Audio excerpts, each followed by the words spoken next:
You're standing at the edge of a crowded room, your fingers tracing the rim of a glass you haven't sipped from in 20 minutes. Around you, conversations like static, fragments of laughter, debates about politics, the clink of ice cubes in whiskey glasses. You could join them. You should join them. That's what people do at parties, isn't it? But you don't. Instead, you're paralyzed by a single looping thought. What will they think of me? It's not just the fear of saying something stupid, though that's part of it. It's deeper. It's the terror of being seen too clearly. What if they notice the way your jokes are a half second too late? What if they detect the tremor in your voice when you talk about your work? What if, beneath all your careful posturing, they glimpse the raw, unfiltered you and find it lacking? Here's the paradox. You long to be known, but you're terrified of being known. You crave connection, but you wear armor to prevent it. You want to belong, but you've made yourself a stranger even to yourself. Why? Because somewhere along the way, you learned a brutal lesson. Fitting in is safer than being free. You discovered that the world rewards conformity and punishes deviation. So you sanded down your edges. You mastered the art of the calculated pause, the polite nod, the laugh that's just a beat too loud to be genuine. You became a curator of acceptable versions of yourself, each tailored to the expectations of others. But Nietzsche would ask you this: at what cost? What have you sacrificed at the altar of their approval? What thoughts have you swallowed? What passions have you abandoned? What version of yourself have you locked away because it was too strange, too bold, too much for the fragile egos of people whose opinions you won't even remember in 5 years? And here's the most unsettling question of all. What if the fear of judgment isn't protecting you, but robbing you? What if the whispers in your head, the ones that say, don't stand out, don't risk it, what will people think, aren't the voice of wisdom, but the echo of an ancient survival mechanism that no longer serves you? What if the cage you've been polishing from the inside was never locked to begin with? The truth is, you stand at a crossroads. You can continue this performance, this endless, exhausting dance of half-truths and suppressed desires. Or you can ask yourself the question that changes everything. Who would I be if I wasn't afraid? The fear you feel isn't accidental. It's evolutionary wiring hijacked by modern society. That cocktail party paralysis, the social media hesitation, the career choices made to please parents rather than fulfill yourself. These aren't personal failings. They're the symptoms of what Nietzsche called the herd instinct. A biological survival mechanism turned against your individuality. Your amygdala doesn't distinguish between prehistoric exile, a death sentence, and modern social disapproval, an inconvenience. When you hesitate before posting an unpopular opinion or wearing an unconventional outfit, your nervous system reacts as if lions are circling. The sweat on your palms, the tightness in your chest, these are ancient alarms blaring warnings against tribal exclusion. But here's where modernity betrays us. We've replaced actual tribes with imagined ones. The prehistoric human worried about 50 tribe members' opinions. You carry the potential judgment of millions in your pocket.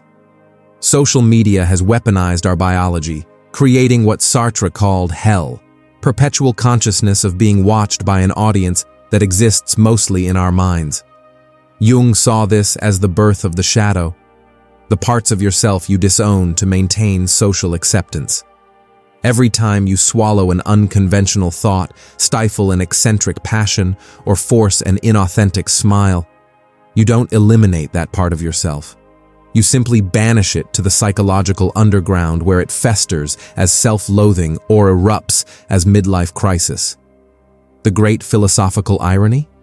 This fear of judgment creates exactly what we dread most: inauthenticity that repels genuine connection.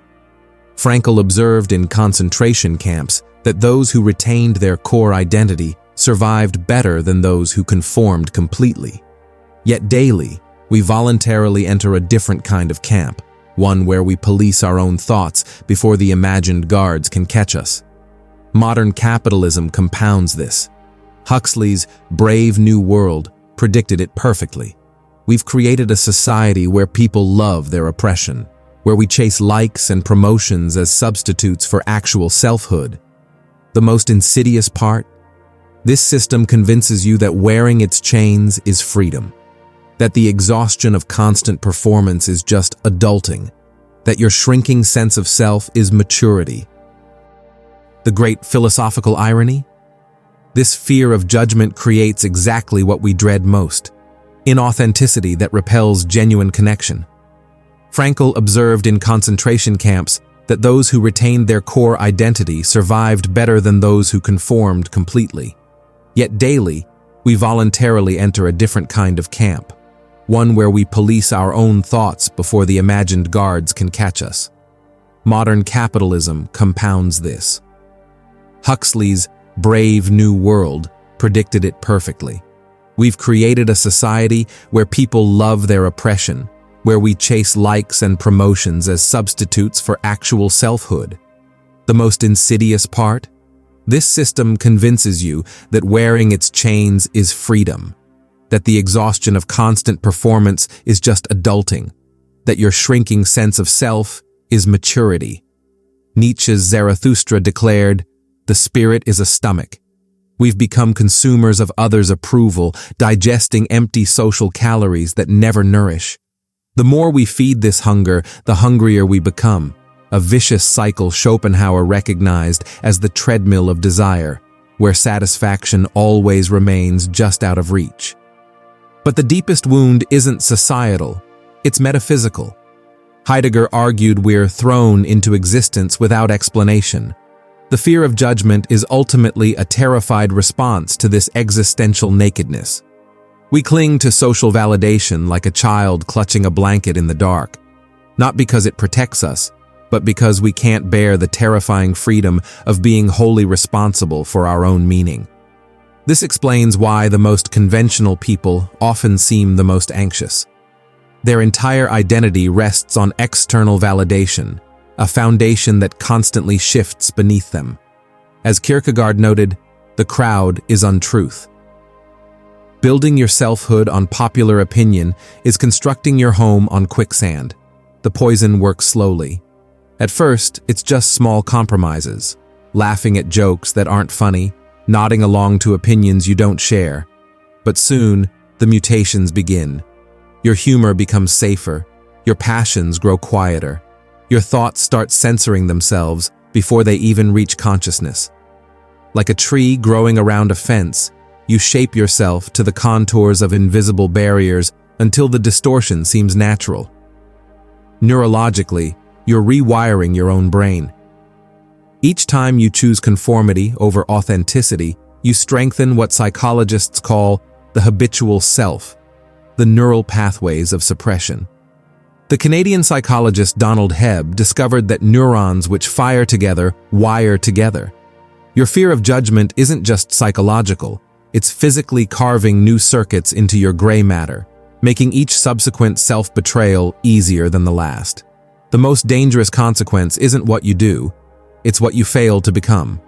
Studies on creativity show that children's divergent thinking peaks around age 5, then declines steadily as socialization intensifies.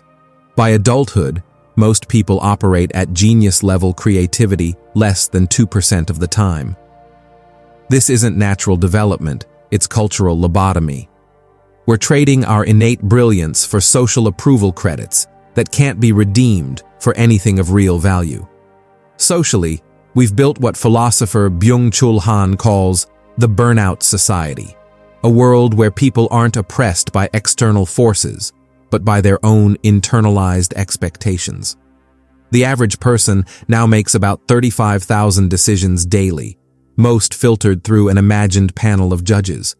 This constant self-monitoring creates decision fatigue so severe, it's literally changing our brain chemistry. We're exhausting ourselves to death, trying to please spectators who aren't even watching. Romantically, we've turned love into performance art. Modern dating resembles nothing so much as two actors auditioning for roles in each other's lives, both terrified the other might glimpse the script. The result? Relationships built on mutual deception that collapse the moment someone's true self escapes containment. As Esther Perel observes, we now expect partners to be both security blankets and adventure buddies, an impossible demand that leaves everyone lonely. Professionally, We've created what anthropologist David Graeber called bullshit jobs, positions that exist primarily to maintain the social order rather than produce anything meaningful. People spend decades climbing ladders only to realize, like the narrator of Kafka's The Trial, that the court judging them has no actual authority, just the power they've granted it through their obedience. The most tragic consequence is what this does to our capacity for joy. Authentic delight requires vulnerability, the willingness to look foolish in your enthusiasm. Watch children at play. Their abandon is what makes their joy contagious. Rebellion begins with a single, subversive realization: you are already free. The chains are ceremonial. The prison door swings outward. The guards are mannequins you've dressed in uniforms of your own making. Nietzsche called this the death of God, not a theological statement, but the shocking awareness that the systems judging us derive their power solely from our belief in them. The first act of revolution is linguistic. Stop saying "I can't" when you mean "I'm afraid to." Language shapes reality. When you say "I can't wear that," "I can't say that," "I can't pursue that," you're not describing reality. You're describing your fear.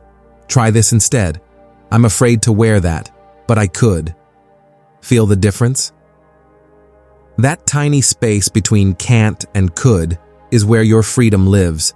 Psychological research reveals an astonishing truth. Exposure therapy works for judgment too. Just as phobias diminish through controlled exposure, the fear of judgment weakens when deliberately confronted. Start small. Wear an unconventional outfit to the grocery store.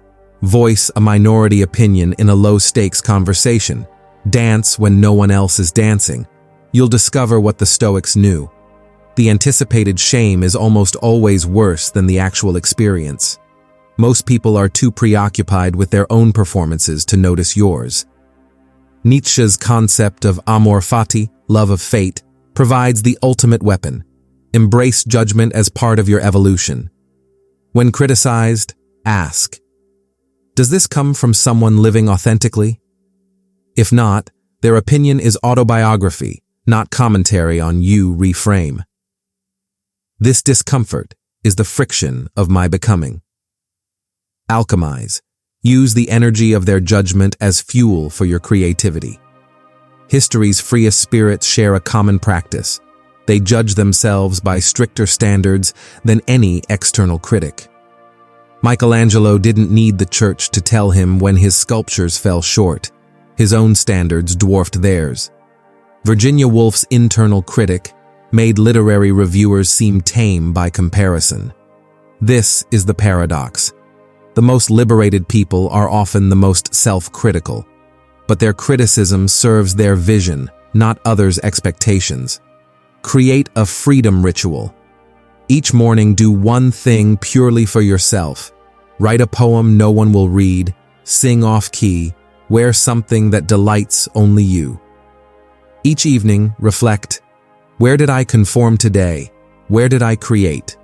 Weekly, seek out one uncomfortable experience that stretches your tolerance for being seen. The Japanese concept of wabi-sabi, finding beauty in imperfection, becomes crucial here. Your flaws are actually your fingerprints. That laugh some find too loud, the birth of the unjudgeable. History's freest souls discovered a secret. You can't be judged if you don't recognize the court. When Diogenes lived in a barrel and told Alexander the Great to move because he was blocking the sun, he wasn't being rebellious. He was operating outside the entire system of validation. When Frida Kahlo painted her unflinching self-portraits, she wasn't defying beauty standards. She was rendering them irrelevant. These people didn't fight the game. They realized it was optional. This is what Nietzsche meant by the Übermensch. Not a superhuman, but someone who creates their own values, not in defiance of society, but from a place so rooted in self-knowledge that society's opinions become like weather, sometimes pleasant, sometimes unpleasant, but never personal. The final practice. 1. The judgment fast. For one day, refuse to judge anyone. Notice how your fear of being judged evaporates when you stop participating in the economy of judgment. The mirror question. When you feel criticized, ask, does this person's opinion affect my ability to eat, love, or create? If not, it's mental fiction. 3. The death meditation. Imagine yourself on your deathbed. What will you regret more, the times you were too much or the times you weren't enough of yourself? The invitation. This isn't about becoming fearless. It's about realizing that fear and freedom aren't opposites. They're dance partners. The goal isn't to never feel afraid of judgment, but to no longer let that fear decide anything. So go ahead, be the one who laughs too loudly. Wear the outfit that doesn't suit you. Pursue the dream that makes people uncomfortable. Let them stare. Let them whisper. Their judgment is just the sound of their own chains rattling. And you, my friend, are no longer a prisoner.